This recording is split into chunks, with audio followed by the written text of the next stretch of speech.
Welcome to Fact or Fiction Friday. Today on Fact or Fiction Friday, I want to talk about a recent direct mail piece that the publisher and current candidate for mayor of Boca Raton, Al Zuccaro, did.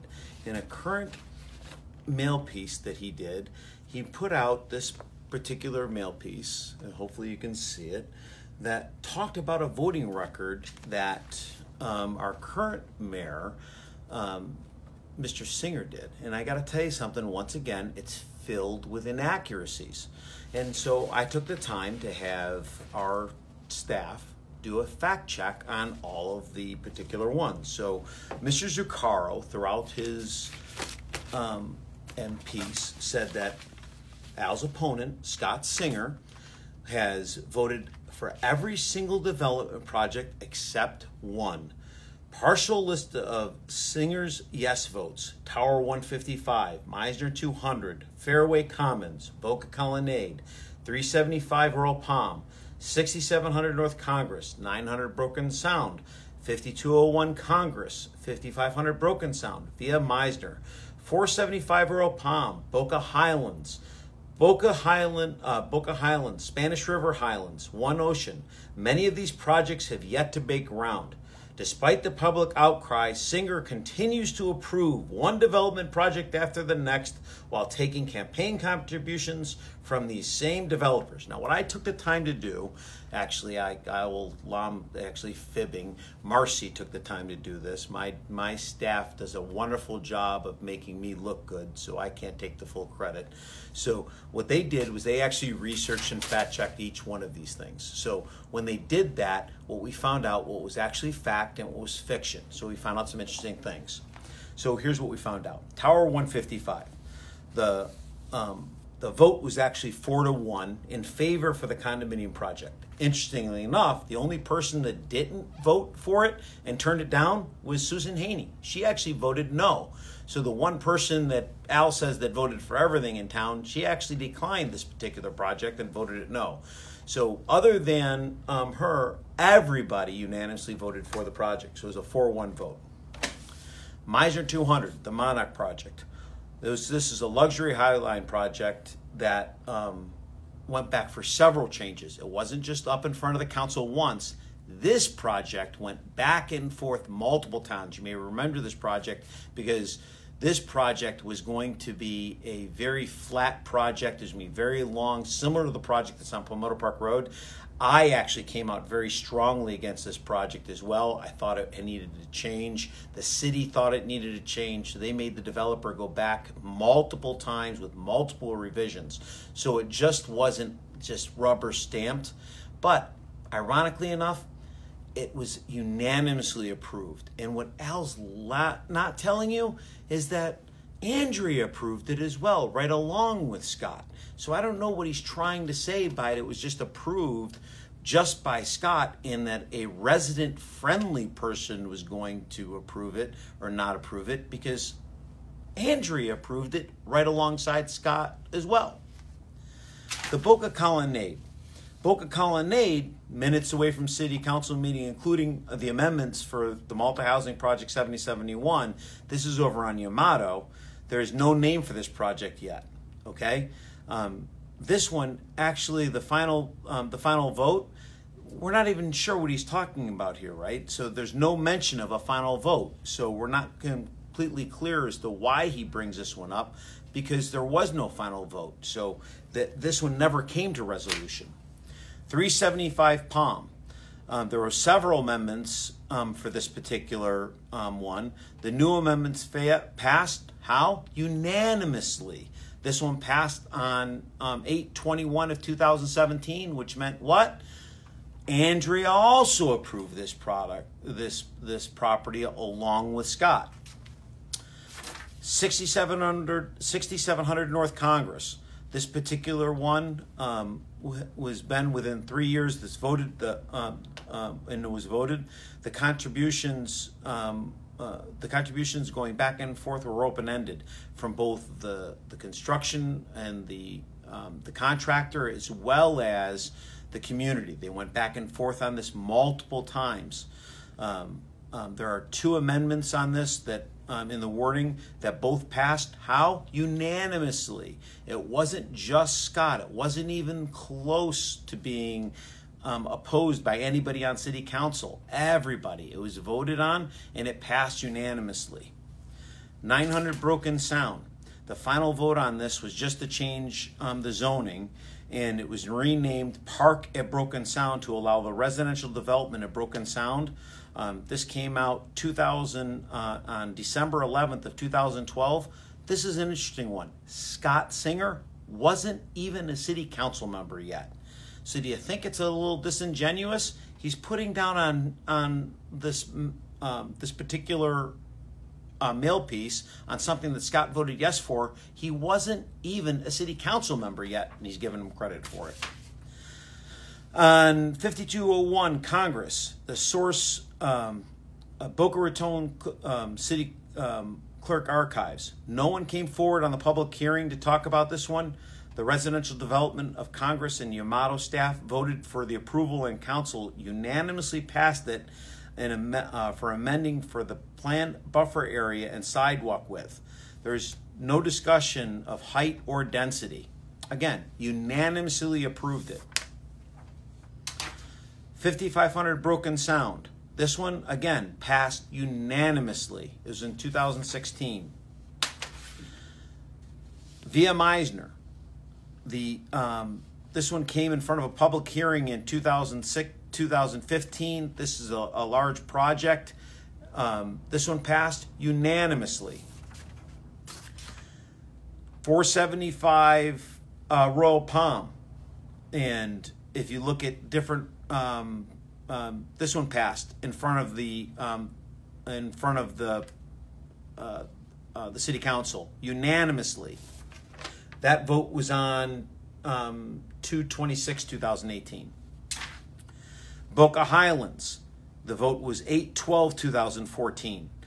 The vote was passed unanimously. On Spanish River Highlands, 9/9/2014. This was called originally Spanish River Townhomes, the project at 400 North Military. And the condos are actually called Allure. And that one passed. And I apologize, I believe this one also passed unanimously. One South Ocean. This is a 7-story condo, and it was recommended as a 6-story. And again, it passed unanimously. Now, if you look at all of these different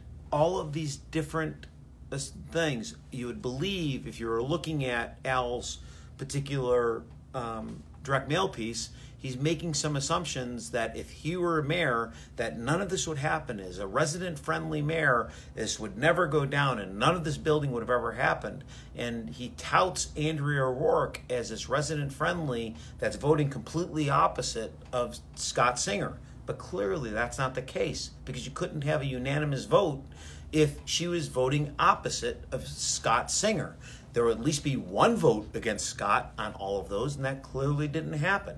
So let's get down to the facts. Now, Scott also just filed a complaint against Al, and the Palm Beach Post just did an article in regards to Scott's complaint. One of the things that they wrote inside of his, in that article, was that, once again, they're even questioning whether or not everything inside Al's blog is factual.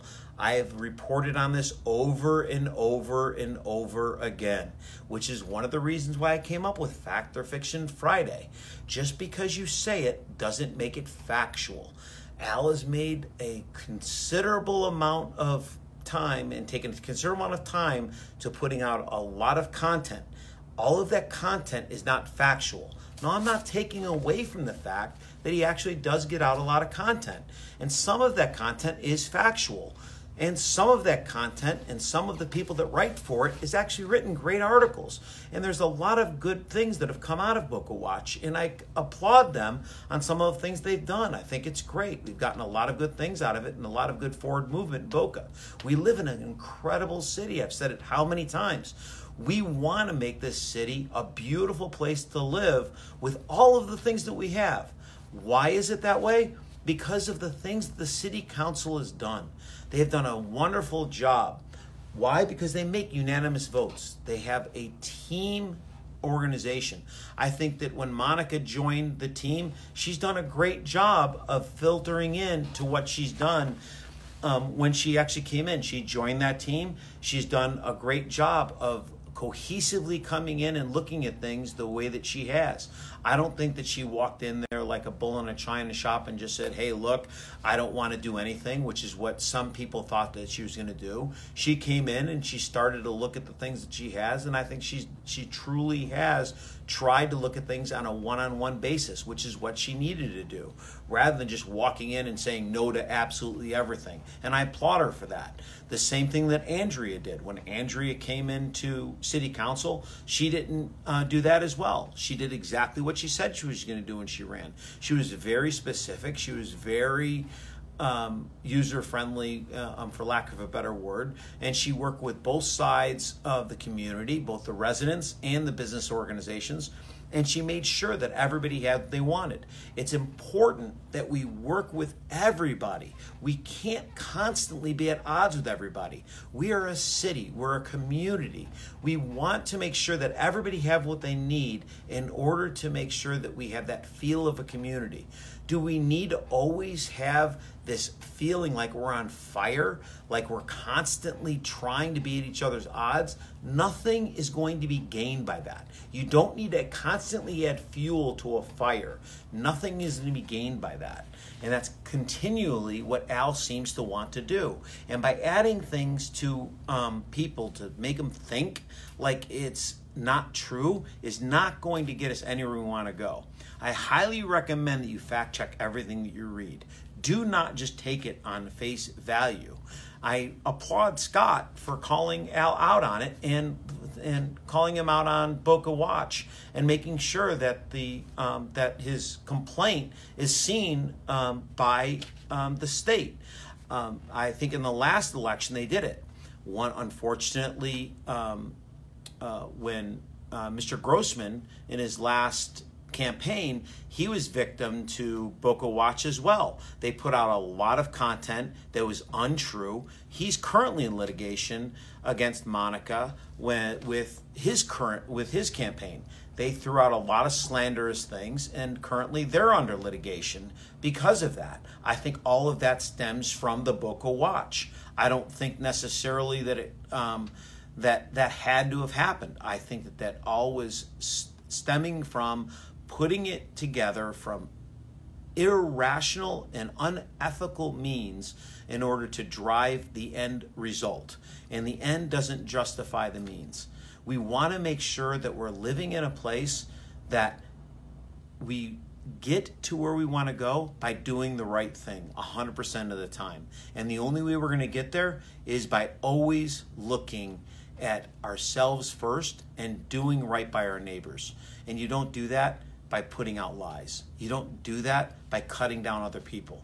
We get there by doing the right thing. Now, I ask you, do we live in a beautiful place? Do we live in paradise? Sure we do. Is everybody going to be happy 100% of the time? No. But are you better off today than you were 5 years ago? I think you are. We have a better downtown area. It's thriving. We certainly have more choices for restaurants. We certainly have better choices for businesses. Our businesses are thriving. We have a better tax base. We have better places to live. Our real estate values are increasing, not decreasing. We have things that we can look forward to on all of the things that we have. So you have to ask yourself, are you better now than you were 5 years ago? If the answer is yes, why would you want to make a change? So, thank you for watching Fact or Fiction Friday. I look forward to seeing you next week.